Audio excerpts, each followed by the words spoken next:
I have 2 seasons under my belt and we are now entering the 3rd. I have a few goals here: drive more and enter more comps. And in this episode we have several things we got to get done to the car, including several power steering modifications. We've got to narrow the sway bar because at full lock I am contacting the sway bar and I want to have no interference there. Clutchmaster sent over a full kit for me, the FX400 as well as their flywheel, got to get that in. We've got decals and livery. We're going to do some decals, get some sponsor logos on the car. Falcon Tires has joined the team, thank you very much. We got to get those swapped over. Do you guys have a loose and wobbly chase base handbrake? Well, I got the solution for you. We got bearings and washers that are fully replaceable. Finally, a nut and bolt check before we get to enjoy the car. So let's get straight into it. We got to go through this car and make sure it is absolutely 100% so we can get ready out on track. We've got Ultimate Drift Challenge as well as Festival of Speed coming up super soon. This control arm back here, the right rear lower, you can see we are all the way maxed out on the in position on that adjuster, all the way maxed out on the out adjuster back there. I believe this arm might be bent, so I do have a spare I'm going to throw on there, swap out the bushings. It's either going to be the arm or the subframe. I'm hoping it's arm. Thanks, Kevin. This is from when you tagged the wall. If you haven't checked out my Instagram, I did get some adjustable cam gears on here from KAI. This is a V8 Roadster sway bar, and it is thicker than the one that I had in before. That also means I had to remove the lower mounts for the radiator. So I made some brackets. We're going to throw that in to re-secure the lower part. This new sway bar, it is a blade style end piece here on the sway bar. I was hoping this would help with clearance at full lock. I've got an extra amount of wheel spacer on there to try and clearance it, but if you see, we are still touching. Chase bays, brake booster delete, dual piston, 6:1 ratio, master cylinder, don't skip on one of those. And with the ABS delete, you're cleaning up so much in your engine bay. All right, so I got at least all of the parts that I'll need for now off the car. It almost looks like one might be bent. I'm sure as hell hoping so because I do not want to do a rear subframe. Then we got the power steering rack. Got a whole reseal kit. So we're gonna reseal this guy, see if that works out for power steering.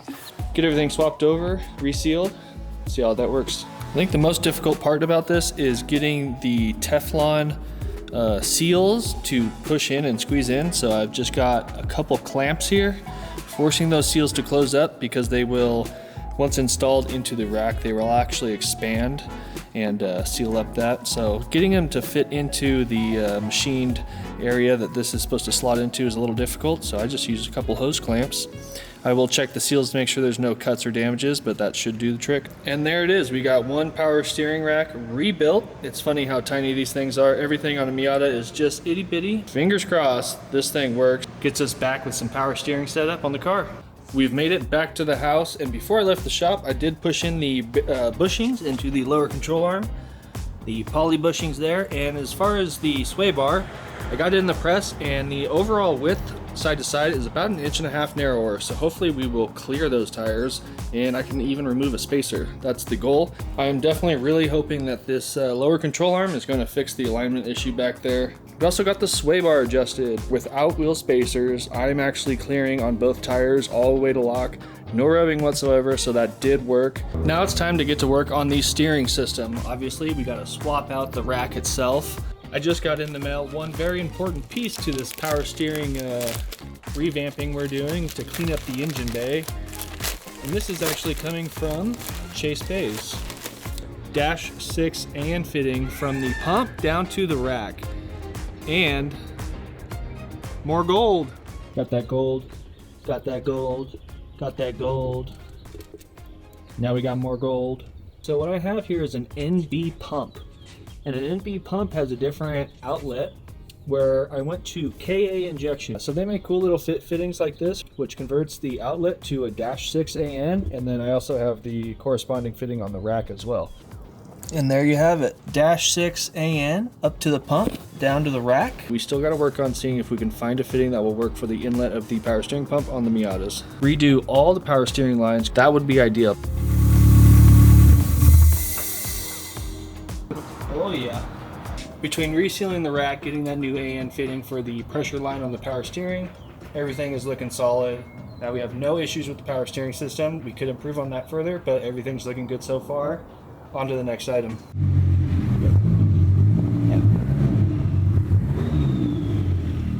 Today we're back in the shop because we got to do a clutch on this. Last year, if you remember, at the end of the season, if you go back and watch some of my videos, I have destroyed the pressure plate and the flywheel of this vehicle. But now we are upgrading. Thank you to Clutch Masters. They sent over a whole clutch flywheel kit. We're going with the FX 400. That is going to be the most aggressive clutch I can get while staying with a sprung puck disc. The later NB transmission, the 6-speed that I actually have in this car, it could only handle so much, and I think we're right on the cusp of what it can handle.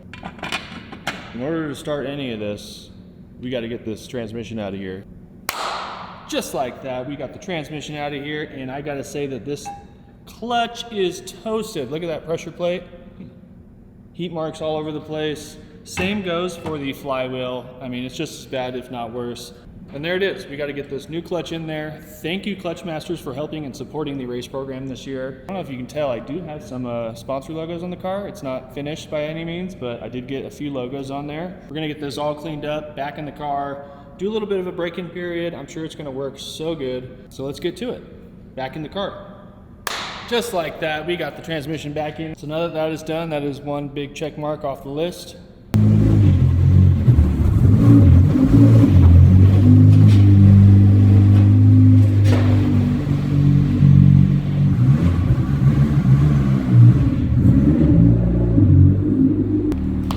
First thing I noticed is that the pedal, the pressure plate, is much lighter. I mean, there's little to no effort to put the clutch pedal in, but it's also way grabbier with that 6-puck in there. It's also probably a bit more grabby than it will turn out to be once it's broken in, so it's going to take a little bit of time, but yeah, it's much softer pedal and I guess quicker engagement area, so interesting. Anyways, we're going to wrap it up here. On to the next item on the list.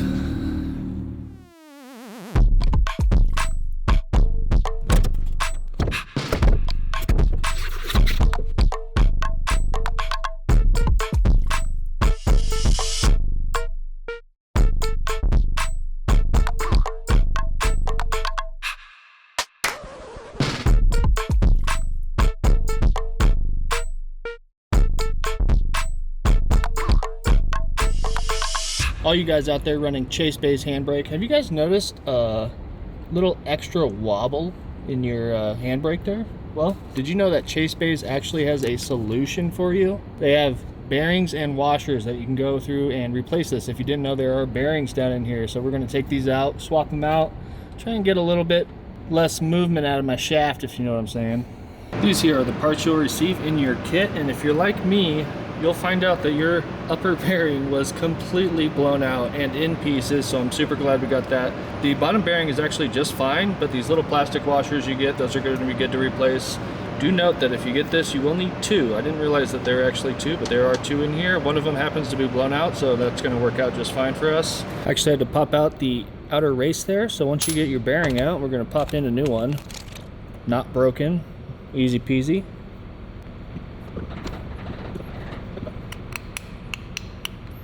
You can actually kind of just walk it down with your fingers. Don't need to press them in. Shouldn't be too tight. The machining is just right. Get your snap ring back in there. Replace all your plastic washers that you got in your kit and you're good to go. And just like that, we got that tightened down. They are a little tricky to get in, but we have literally no movement. This thing's rock solid, ready to go. I'm glad I got that bearing replaced. Check out sales at chasebays.com and they'll get you situated. It's not something you're going to find on the website. And remember, you could get 2 of those to fix this if both bearings are going out.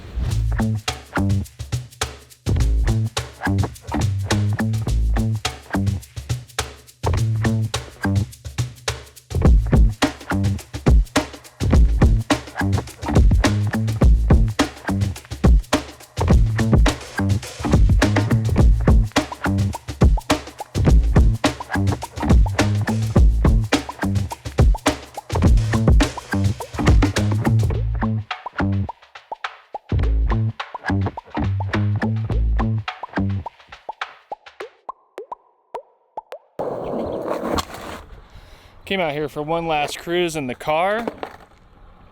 Everything's working super good. Car's feeling great. Just did a nut and bolt check over the whole thing, make sure everything's tight and ready for UDC to this weekend. It is now, once this video posts, going to be in 3 days time. So car's top notch, got everything done we needed to get done. It was a push to the end. Now we have back-to-back events to attend, and it's going to be a good time. Thanks for sticking along for the episode. I'm gonna get back on the skateboard, have a little fun, get the car back home, clean it up, and put it on the trailer. We'll see you guys in the next episode. Thanks for sticking around.